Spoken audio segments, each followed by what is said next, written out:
Another ভাটাই ইটিনে day. So hello everyone, good morning. কেমন আছো সকলে? নিশ্চয়ই ভালো আছো, আমিও বেশ ভালো আছি। আরেকটি ভাটাই ইটিনের ডে ভিডিও নিয়ে চলে আসলাম তোমাদের সামনে।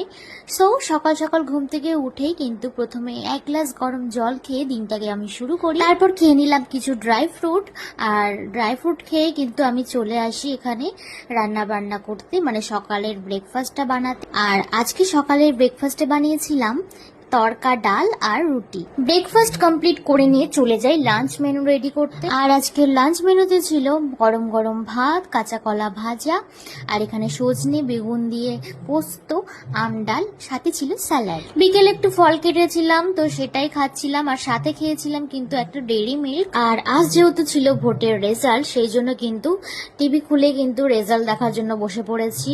সাথে নিয়েছি মোমো, এটা ছিল ভেজ মোমো। এরপর রাতের ডিনারে ছিল চিকেন তান্দুরি, যেটা হোমমেড বানানো। তো চিকেন তান্দুরি খেতে খেতে আজকের দিনটাকে এভাবে এন্ড করলাম। কেমন লাগলো আজকের ভিডিও অবশ্যই জানিও, ভালো লাগলে লাইক করে দিও। বাই।